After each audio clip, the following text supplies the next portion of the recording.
Sometimes we put huge expectations on players. Sometimes it's because they went off the year prior. Sometimes it's because they've shown small flashes in the past. Heck, sometimes it's just because they're the shiny new toy in fantasy football. But in today's episode, we're talking about 4 players that could destroy your fantasy football team. What is going on, Headliner Nation? Hopefully everyone's doing well out there today. We're going to have a little bit of fun in today's show. And I say that because I know there's going to be a lot of people that read the title to this show, skim through the players, and then just assume I'm saying all these guys are going to be busts. But in reality, I'm not saying anything like that in this show. We're going to be looking at a few players who have crazy high ADP, which comes along with crazy high expectations. We're then going to dive into what we think they need to accomplish in 2024 to fulfill those expectations, and then discuss whether or not they're going to have a chance at it. Now, just because they may not return draft value, that doesn't mean they're not going to still have a really good year. If expectations for a player are 1,400 yards and 10 touchdowns, and he comes away with 1,250 yards and 8 touchdowns, no, he didn't have a crappy year. He wasn't a bust. He just didn't perform up to expectations to return his draft value. Now, as we get into today's episode, just a quick reminder, our draft guide is currently available for order at tfhdraftguide.com. It's got dynasty content, redraft content. We're going to make updates all the way up until week 1 of the NFL season, and there's already content live on there right now. Now, if you want a free draft guide, there's a couple ways of possibly going about that as well. You can also sign up for Underdog Fantasy with a new account using the referral code Headliners. Now, when you do that and make your initial minimum $10 deposit, if you so choose, you're going to get a couple things. A special pick added to your account. You're also going to get a first-time deposit bonus of up to $250 in bonus cash. But on top of that, you're also going to get a free 2024 fantasy football draft guide. So whether you want to sign up through Underdog or you want to head over to tfhdraftguide.com, make sure you get in on this offer right now so you can assert some fantasy dominance in 2024. But I also always set like goals on my video, so if this video can hit 700 likes, I'll pick a random commenter from down below and give them a free draft guide as well. So hit the like button, leave a comment down below, and let's dive into the first player we're talking about. It's De'Von Achane of the Miami Dolphins. And I know this one is tough for so many people. They saw the explosions in 2023, and now they want that on their team in 2024. I don't blame them at all. He currently has a projected ADP though, late second, early third round. Currently projected to be a top 10 drafted running back in fantasy here this season. Now, can he do that? Absolutely, no doubt. He has the skill set and plays in the right offense to score fantasy points. I mean, last season, this guy finished top 24 at the position and missed 8 full games. He had 5 games where he scored over 20 fantasy points. The dude averaged 7.8 yards per carry and scored a touchdown once every 11.8 touches. That is redonkulous. That is not a sustainable number over the full span of a career, not even close. But he also had a breakaway run rate of 12.6%, highest in the NFL. If you don't know what that is, that's the percentage of runs that resulted in 15 or more yards. The guy is a big play waiting to happen. We all know that. When he was on the field last season, he was unstoppable. But now he has top 10 expectations in 2024. Now, over the last 3 years, on average, the running back 10 scores 214.2 fantasy points per year in half PPR scoring. That comes out to be right around 1,350 yards, 10 total touchdowns, and right around 40 receptions needed to hit that number. Now, there is no way that we can just sit back and expect him to get 7.8 yards per carry each and every year. Christian McCaffrey actually finished second in that metric, and he was all the way down at 5.4 yards per carry. Let's just say that Achane can go out there and still dominate in this area. Maybe he even still beats Christian McCaffrey. Let's give him 6 yards per carry, which is a huge number. So with the 6 yards per carry, his average of 7.3 yards per reception, that's going to give him an average yards per touch of 6.65 yards. So if we take 1,350 total yards needed, divide it by the 6.65 yards per touch, That's going to come out to 203 touches that he needs. Now in 2023, he really only played in 9 full games, and in those games, he averaged 14 touches per game. So if he keeps a similar role, averages 14 touches per game, that means he would need to play 15 games in order to hit that 203 touch mark. But don't forget, he would also still need 10 plus touchdowns, and 40 of those 203 touches would need to be receptions. So is he going to be able to stay on the NFL field for 15 games? That has to be the biggest question. Now, if you're sticking with me here, I know there's a lot of math involved. For sure, if you are, put it down in the comment section. Hashtag the math is mathing right now. Okay, let's continue to move on. But that's because there are other things here that could prevent Achane from getting his touches besides just health. How about this Miami offense? Just being absolutely stacked. Tyreek Hill, Jalen Waddle, Odell Beckham, Jonnu Smith, Raheem Mostert. How about newly drafted running back Jalen Wright out of Tennessee? Wright is another 4-3 burner. The difference? He's a little bit bigger.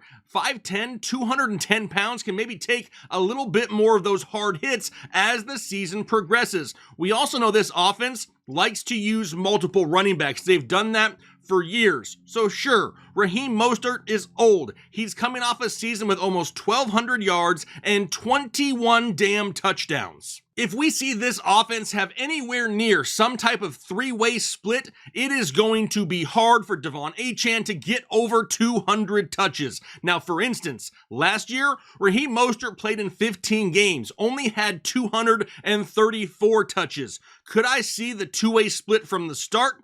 For sure. The three-way split by mid-season? I really could. I mean, why wouldn't Miami use all three of these guys? Keep them fresh, keep them healthy, keep them on the field. Remember, they're trying to win NFL football games. They don't care about our fantasy teams. But there's also one more thing. Miami also ends its season with 5 tough matchups against tough run defenses. The Jets twice, Houston, San Francisco, and then most importantly, the Cleveland Browns in the fantasy championship. That is not ideal. Now, personally, I'm going to go with some of the guys that are being drafted a little bit after him. Guys like Josh Jacobs, Derrick Henry, or even Joe Mixon. If you end up taking De'Von Achane end of the second round and he can't get his touches throughout the season, he could destroy your fantasy football team. Which will then bring us to the highest drafted rookie in 2024. It's Marvin Harrison Jr. of the Arizona Cardinals. His ADP is currently mid-second round.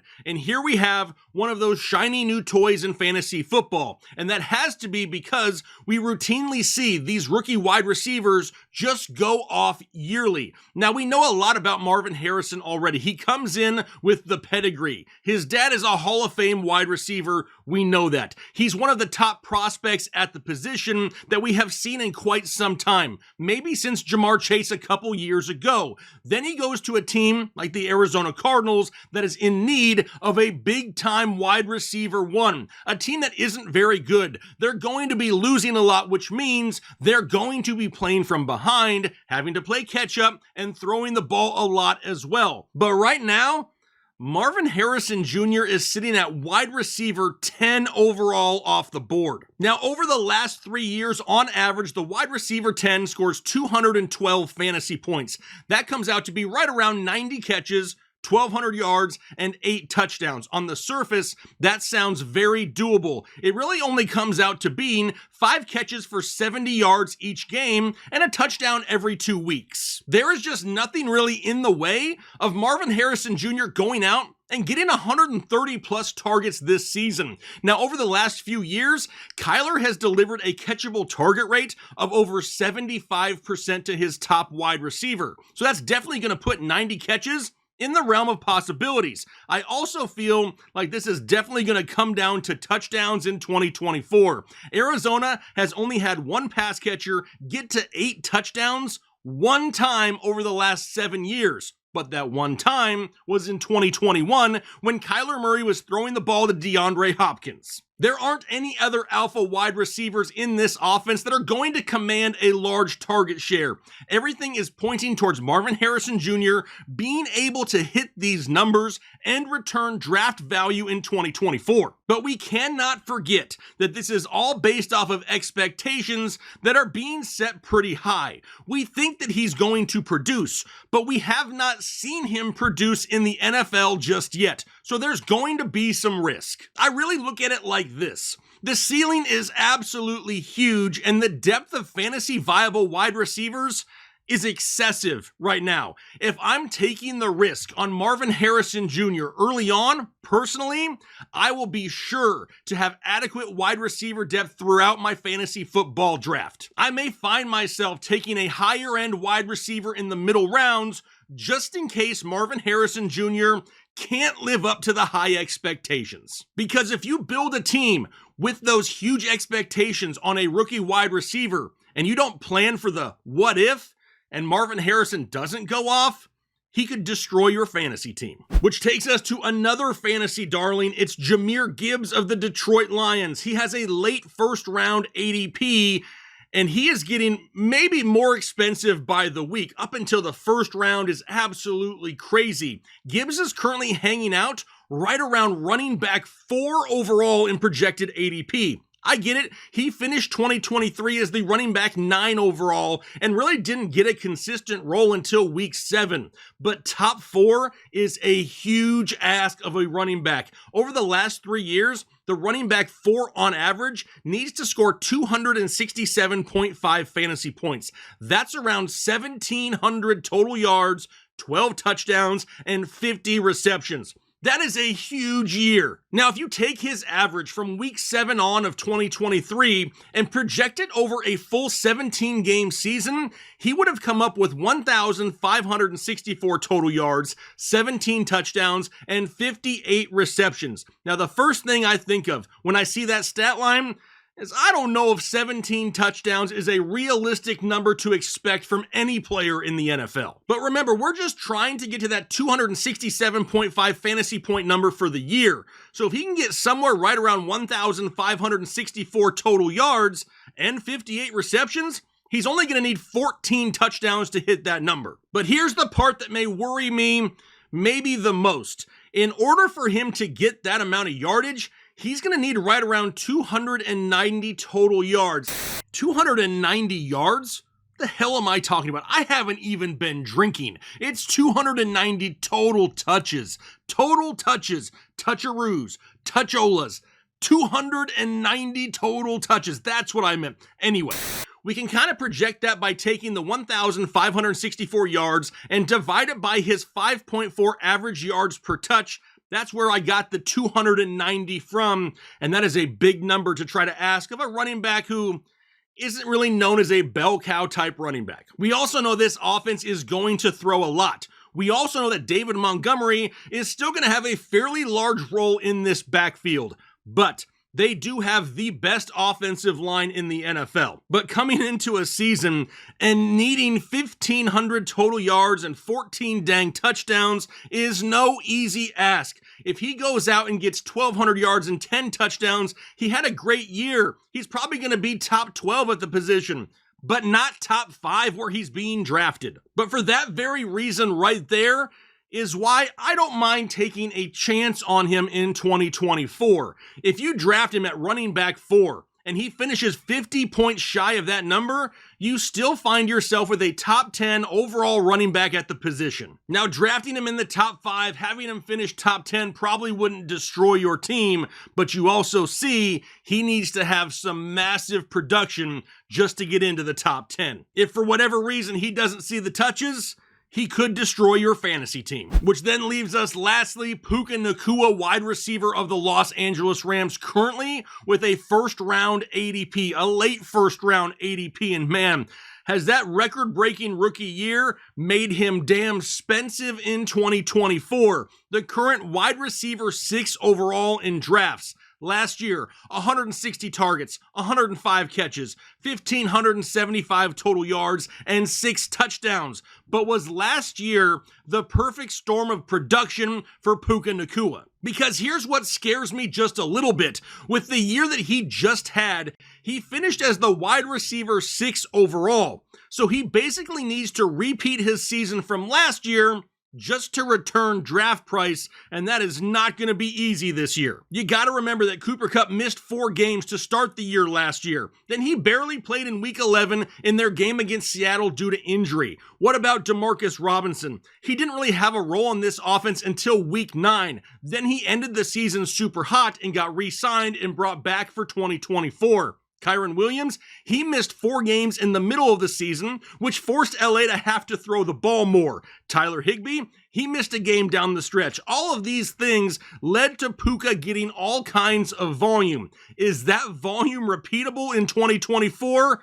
More than likely, probably not. With Cooper Kupp entering the season fully healthy, a full year of Demarcus Robinson, and let's not just forget about Tutu Atwell, and a running game with Kyren Williams and rookie Blake Corum, there's a lot of options in this offense. In games with Cooper Kupp in 2023, Puka averaged 8.6 targets per game. In games without Cooper Kupp, he averaged 11.8 targets per game. Now, in the games that they played together, Kupp also had more games with 10-plus targets than Puka did. Now, if we want to take into account Demarcus Robinson coming in the end of the season, from Week 9 on, Puka's average targets dropped down to 7.8 per game. 7.8 targets over a 17-game season comes out to be 132 targets, and honestly, I feel like that's a very fair number for 2024. Now, last year, Puka had a catch percentage of only 65.6%.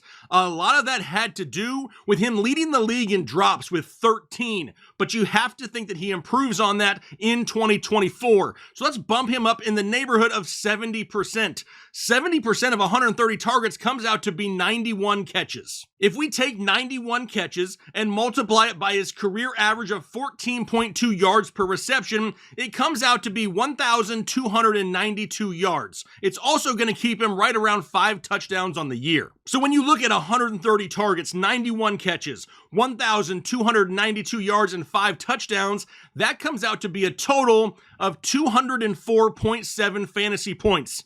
204.7 fantasy points is right where the wide receiver 13 averages on the year, which means in turn, you're taking the wide receiver 6 overall in the first round with potentially getting the production of the wide receiver 13, that's a Verge 3rd round pick. In my opinion, Puka needs too much to happen for him to be a quote-unquote safe top 6 wide receiver. Things that happened in 2023, but not looking likely in 2024. If you draft him in the first and pass on some of those other early round studs, and Puka can't deliver another historical type year, he could absolutely destroy your fantasy team. So you got to remember, just because a player may not return draft value doesn't mean they're just going to have a horrible year and just bust. But when we draft players early who really don't return on those expectations, they absolutely hurt your fantasy team. That's why it's so important to nail so many of your mid-round picks. They're there to pick up the slack from the early round guys that may not pan out. And that right there is why you need to make sure you have a 2024 fantasy football draft guide so you know exactly who to take so you can dominate in 2024. Now I'm going to go ahead and get out of here for the day. If you haven't already, do me a favor, hit the like button down below and consider subscribing if you haven't already. We got you covered all year long with everything you need for fantasy football and would love to have you join the community. Like I said, I'm going to head out of here for the day. Hopefully you enjoy the rest of your day, and most importantly, do your part to make the world a better place.